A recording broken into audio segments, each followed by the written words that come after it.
Assalamu alaikum wa rahmatullahi wa barakatuh. Nous avons aujourd'hui la continuation du sujet de la salat selon le Coran. Nous avons conclu la deuxième vidéo sur la salat avec les questions suivantes. Premièrement, est-ce que le Coran nous parle de la prière cinétique, c'est-à-dire la salat al-harakiyya, avec les flexions et genuflexions? Deuxièmement, si le Coran en parle, comment nous commande-t-il de la faire? Troisièmement, est-elle obligatoire comme nous l'ont imposé les livres de hadith? Quatrièmement, autrement dit, si Allah n'en parle pas, de quelle salat nous parle-t-il alors dans le Coran et comment doit-on l'exécuter? Ma réponse à ces questions est seulement mon point de vue, envers lequel vous n'avez aucune responsabilité.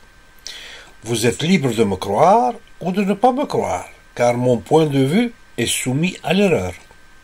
Je ne prétends pas donc posséder la vérité absolue qui appartient à Allah seul. Je fais ici seulement un effort pour chercher d'approfondir ce à quoi Allah a invité tous les gens de l'univers. Premièrement, Allah nous a invités à méditer sur le contenu du Coran et de ne pas prendre aveuglement le point de vue d'autres personnes et le considérer comme la vérité sacrée. Allah a donné la licence à chaque être humain d'approfondir de lui-même le Coran. Coran chapitre 47, verset 24. Ne médite-t-il pas sur le Coran ou y a-t-il des cadenas sur leur intellect? أفلا يتدبرون القرآن أم على قلوب أقفالها. Deuxièmement, le Coran a été révélé au prophète Muhammad sallallahu alayhi wa sallam qui nous l'a transmis et qui représente pour nous une miséricorde et un rappel de la part de notre Seigneur. Coran chapitre 29, verset 51. Ne leur suffit-il donc point que nous ayons fait descendre sur toi le livre et qu'il leur soit récité? Il y a assurément là une miséricorde et un rappel pour des gens qui croient. أولم يكفيهم أن أنزلنا عليك الكتاب يتلى عليهم إن في ذلك لرحمة وذكرى لقوم يؤمنون. Troisièmement, la pensée islamique se base sur la sacralité de la logique et ne considère pas le sacré logique. Nous ne devons pas considérer sacrées les personnes, mais nous devons voir et vérifier si leur pensée est logique. Dans ce sens, le grand historien et savant Ibn Khaldoun avait dit « Suivre les traditions ne veut pas dire que les morts sont vivants, mais plutôt que les vivants sont morts, car ils n'ont pas amélioré et développé ce que les traditions leur ont appris ou leur ont apporté. » Quatrièmement, et à ceux qui nous reprochent toujours le fait que la majorité suit la tradition et que nous sommes une minorité. Je les rappelle que même si on est une minorité, la vérité reste en tant que telle, c'est-à-dire une vérité, quoi qu'en dit la majorité. C'est ce que Allah nous a rassuré avec répétition dans son noble Coran. Coran chapitre 13, verset 1. Alif Lam Mim Ra. Voici les versets du livre, et ce qui t'a été révélé par ton Seigneur est la vérité. Mais la plupart des gens ne croient pas. Alif Lam Mim Ra. تلك آيات الكتاب والذي أنزل إليك من ربك الحق ولكن أكثر الناس لا يؤمنون. Coran chapitre 17 verset 89. Et certes, nous avons déployé pour les gens, dans ce Coran, toutes sortes d'exemples.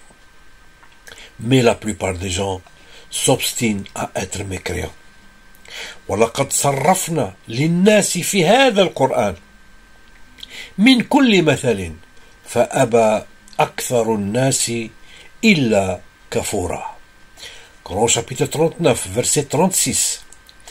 Allah ne suffit-il pas à ses fidèles comme soutien?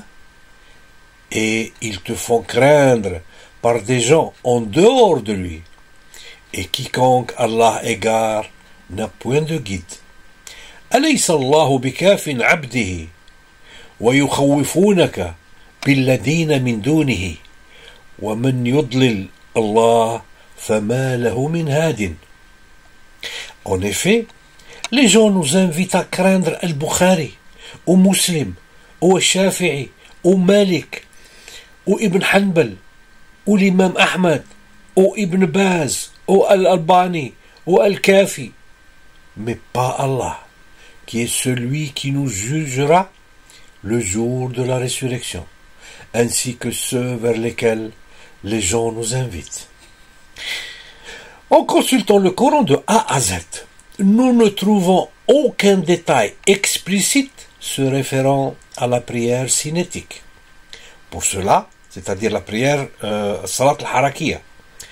Pour cela, tous ceux qui considèrent la prière que font tous les musulmans aujourd'hui comme étant canonique, considèrent ainsi que le Coran est manquant de détails et est incomplet.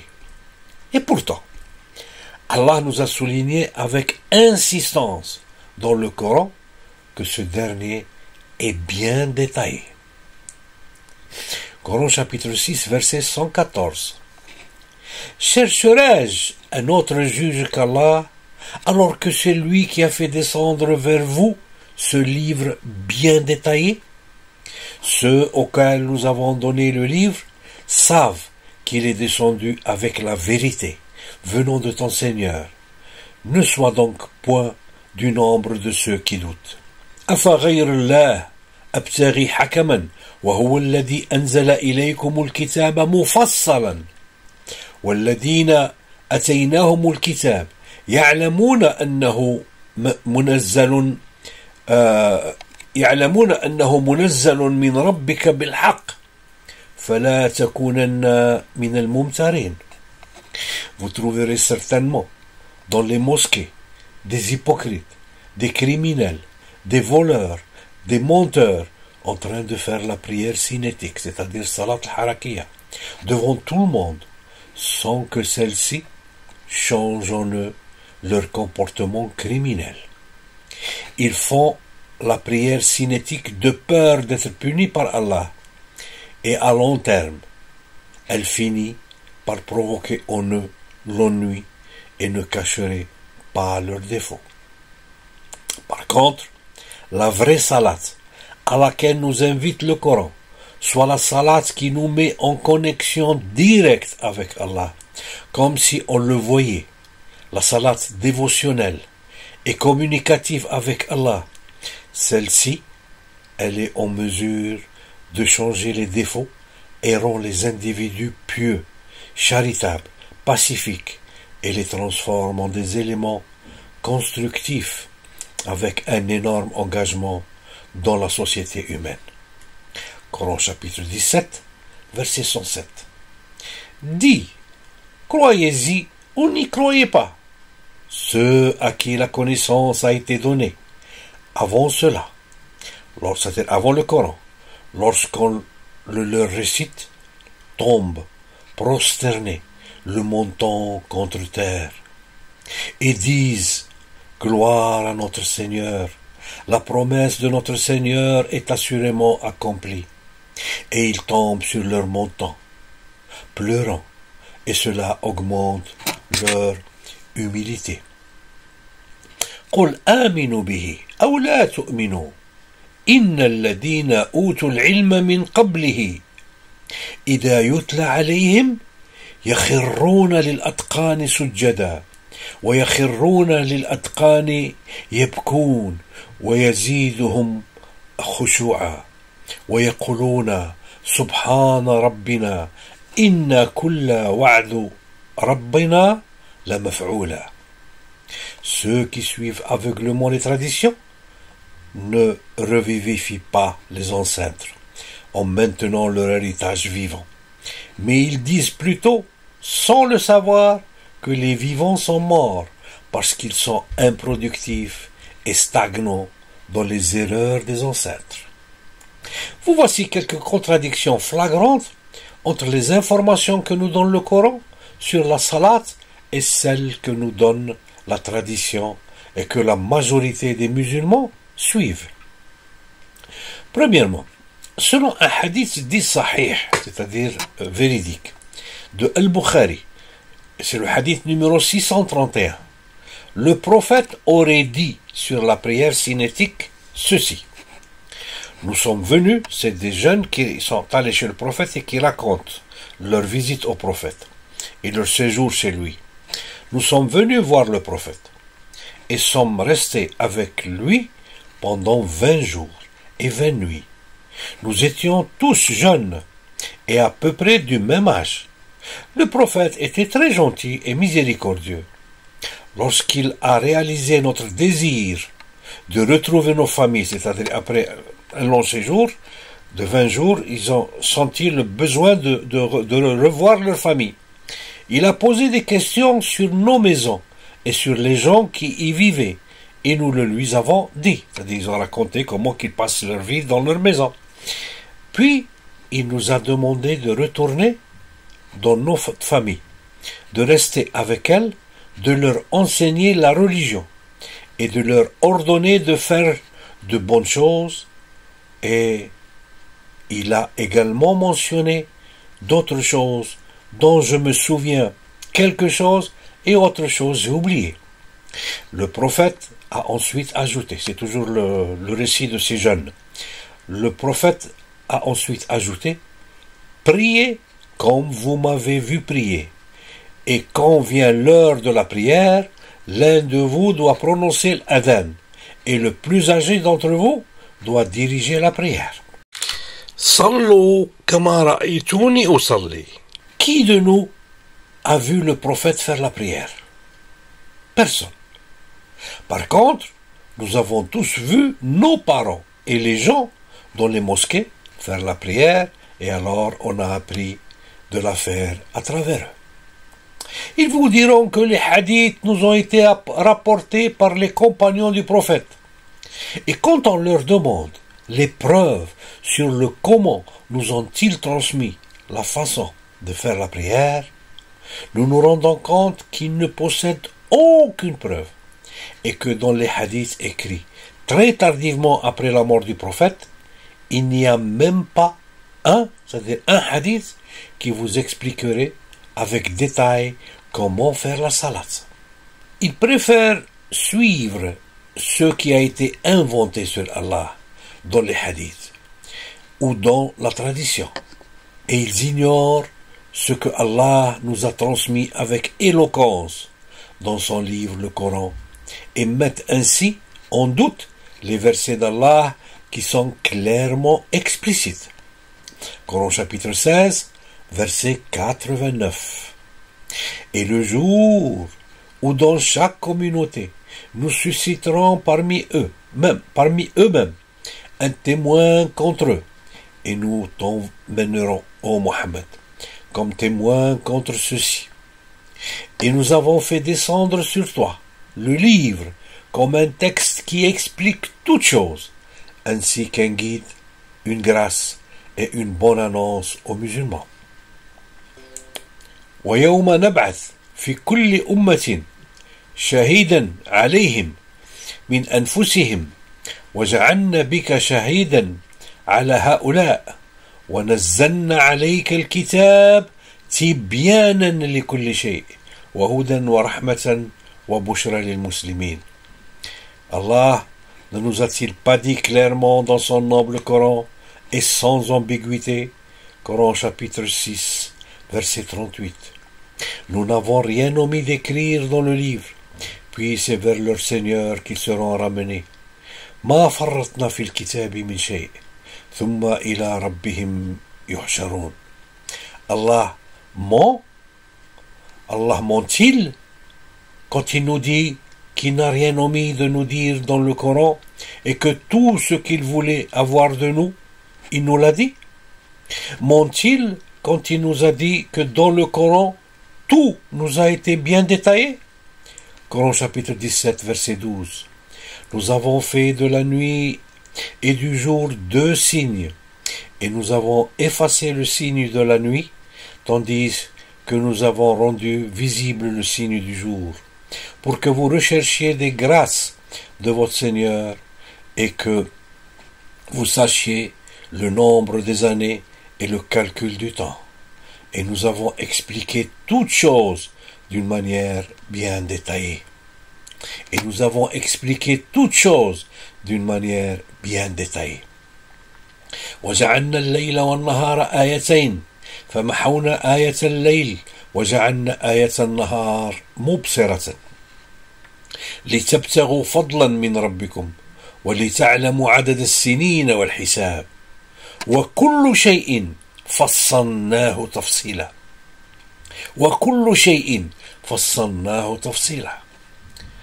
Quand Allah nous souligne qu'il nous a détaillé toutes choses dans le Coran et d'une manière précise, aurait-il oublié de nous dire que la salat cinétique, c'est-à-dire salat al-harakiya, serait un pilier important de l'islam?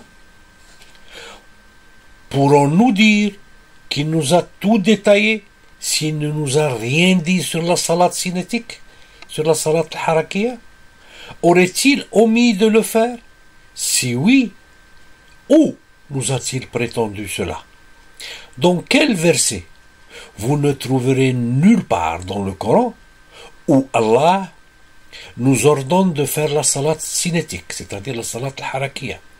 Il nous parle d'une autre salat, celle de notre lien constant avec lui, qui nous rappelle à chaque pas qu'on fait dans notre vie que Allah nous voit. Ce rappel constant qu'Allah appelle salat dans le Coran est là comme un rappel constant qu'il y aura un jour du jugement, et qu'il y aurait un paradis pour les pieux et un enfer pour les alliés de Satan. Coran chapitre 29 verset 45. Récite ce qui t'est révélé du livre et accomplis la salat. En vérité, la salat préserve de la turpitude et du blâmable. Le rappel d'Allah est certes ce qu'il y a de plus grand, et Allah sait ce que vous faites. أتلو ما أوحي إليك من الكتاب وأقم الصلاة إن الصلاة تنهى عن الفحشاء والمنكر ولذكر الله أكبر والله يعلم ما تصنعون. Ils vous répéteront avec ennui que la salat nous est parvenue à travers la répétition, tawatur, et ils nous l'ont rendue obligatoire, et qui ne la fait pas doit être obligé de la faire. Autrement dit, il doit être éliminé de la Ummah, c'est-à-dire tué. Voyons alors ce que Allah nous ordonne d'apprendre de notre prophète, et ce, tant que nous sommes convaincus, comme nous le souligne le Coran, que Allah n'a rien oublié de nous dire dans son livre. Que nous a-t-il ordonné d'apprendre alors de la part de notre noble prophète? Allah lui a certainement ordonné de nous apprendre comment faire la salat, si celle-ci nous a été prescrite comme on l'a faite jusqu'à ce jour. Nous devons a priori nous mettre d'accord que la mission du prophète était seulement celle de nous transmettre le message d'Allah. Nous sommes d'accord avec les traditionalistes que le prophète nous a transmis le message et il nous l'a remis avec fidélité religieuse. Coran chapitre 29, verset 18. Et si vous criez au mensonge D'autres nations avant vous ont aussi traité leurs prophètes de menteurs, aux messagers. Cependant, n'incombe que la transmission claire du message. وإن تكذبوا فقد كذب من قبلكم ما على الرسول إلا البلاغ المبين. Ce verset et d'autres encore nous rassurent que la seule source de notre religion, c'est le livre saint, le Coran. Nous n'avons aucun droit de puiser notre dîne, c'est-à-dire notre religion, d'autre part que dans le Coran. Mais eux, les gens qui suivent la tradition, nous disent que le prophète nous a transmis la salat en dehors du Coran, et que cette dernière nous a été imposée, et qu'elle est le pilier de l'islam, et que celui qui l'a bien faite ira automatiquement au paradis, et qui l'a mal faite ira directement à l'enfer.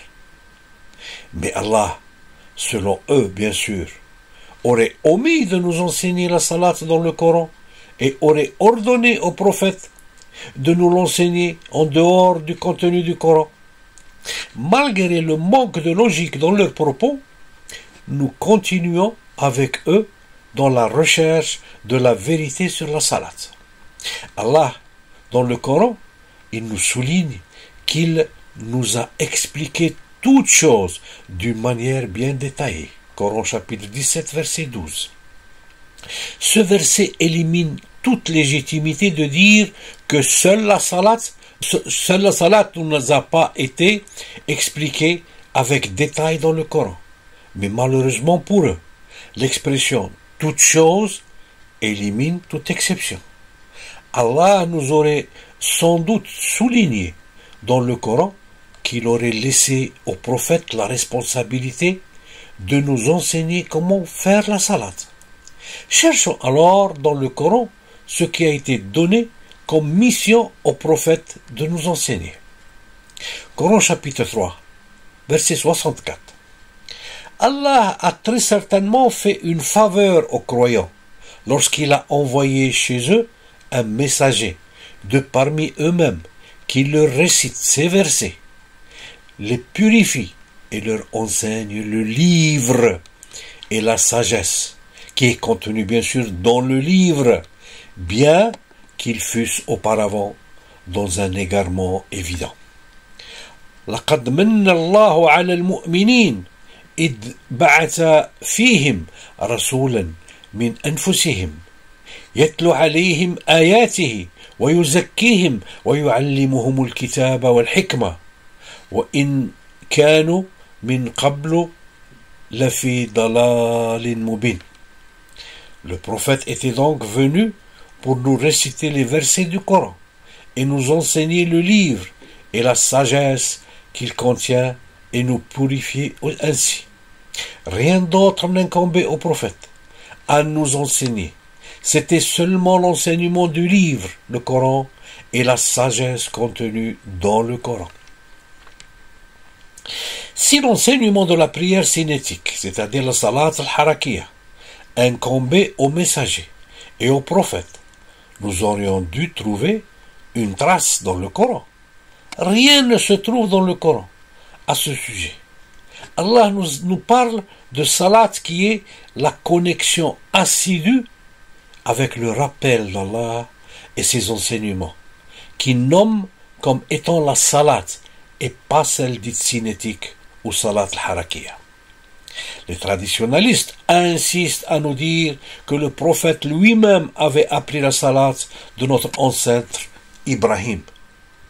Allons-y voir alors ce que Ibrahim avait enseigné à sa communauté. Coran chapitre 14, verset 37. Ô notre Seigneur, j'ai établi une partie de ma descendance dans une vallée sans agriculture, près de la maison sacrée. Ô notre Seigneur, afin qu'ils accomplissent la salat, c'est-à-dire la connexion avec ton dîn, ô Allah, avec ta religion, ô Allah. Fais donc que se penche vers eux une diversité de gens, et nourris-les fruits et nourris-les de fruits. Peut-être seront-ils reconnaissants. ربنا إني أسكنت من ذريتي بواد غير ذي زرع عند بيتك المحرم ربنا ليقيموا الصلاة فاجعل أفئدة من الناس تهوى إليهم وأرزقهم من الثمرات لعلهم يشكرون. Dans ce verset, il est dit que Ibrahim alayhi salam a établi sa descendance et pas sa famille dans une vallée sans agriculture, c'est-à-dire dans une terre inculte qui se trouve près de son temple sacré. Comment aurait-il pu vivre sans agriculture? Pourquoi les a-t-il fait habiter dans un lieu non adapté à l'agriculture et à une vie adéquate? Car c'est un lieu sans produits alimentaires et sans eau. Eh bien, Ibrahim savait que Allah aurait fourni cela à son peuple, comme il l'avait déjà fait auparavant avec lui.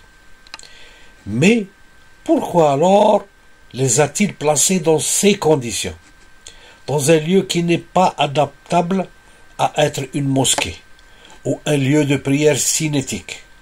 De quelle salade s'agit-il alors dans un lieu où la vie est impossible, parce que sans moyen de subsistance? Il s'agit de la salade qui signifie se connecter avec Allah afin qu'il leur complète leur manque pour leur subsistance et afin qu'ils apprennent que Allah est le pourvoyeur et le miséricordieux. Et une fois qu'ils auraient appris la salat ou la connexion avec Allah dans tout leur comportement entre eux et envers Allah, Ibrahim a supplié Allah de faire pencher les cœurs d'une diversité de gens vers cet endroit où personne ne voudrait y vivre et qu'il s'engage avec la descendance de Ibrahim, chacun dans sa spécialisation et son savoir afin de fructifier cette vallée inculte. Il demande à Allah de les nourrir avec des fruits suite à leur effort et leur engagement envers Dieu et entre eux-mêmes avec amour, fraternité et crainte du divin. Voici ce que veut dire accomplir la salat depuis le temps de Ibrahim. Tous les prophètes l'accomplissaient ainsi, avec le travail, l'engagement vers Allah et avec la foi, pas avec les génuflexions et des prosternations dont Allah n'a nullement besoin. Le Coran nous parle donc de la salat qui nous unit, la salat qui règle les problèmes de l'humanité entière, la salat qui sème la fraternité humaine et l'amour du prochain, la salat qui nous rappelle le jour du jugement, la salat qui construit le paradis sur terre. Alors, certains vont me dire que le Coran parle de prosternation, sujoud, et de s'incliner devant Allah ou ruku', et que cela prouve qu'il y a la salat, al-harakiya, ou prière cinétique, avec des prosternations et des inclinaisons face à Allah. Alors, laissons la réponse à ces questions pour la prochaine vidéo, Inch'Allah. Et concluons cette approche sur la salat avec le verset qu'utilisent tous les traditionalistes pour nous prouver que la salat cinétique ou la salat al-harakiya existe dans le Coran et que nous approfondirons, Inch'Allah, largement dans notre prochaine vidéo. Coran chapitre 3, verset 190. En vérité, dans la création des cieux et de la terre, et dans l'alternance de la nuit et du jour, il y a certes des signes pour les doués d'intelligence, qui debout, assis, couchés sur leur côté, invoquent Allah et méditent sur la création des cieux et de la terre, disant: Notre Seigneur, tu n'as pas créé cela en vain, gloire à toi, garde-nous du châtiment du feu. إن في خلق السماوات والأرض واختلاف الليل والنهار لآيات لأولي الألباب الذين يذكرون الله قياما وقعودا وعلى جنوبهم ويتفكرون في خلق السماوات والأرض ربنا ما خلقت هذا باطلا سبحانك فقنا عذاب النار. Ceci est la méditation que doit faire chaque croyant face à Allah durant sa salat ou sa connexion avec lui. Et ce verset ne parle absolument pas de la salat al-harakiya ou de la salat cinétique. Et on verra ça, Inch'Allah, avec plus de détails dans la prochaine vidéo. وآخر دعوانا أن الحمد لله رب العالمين والسلام عليكم ورحمة الله وبركاته. Paix et bénédiction à vous tous.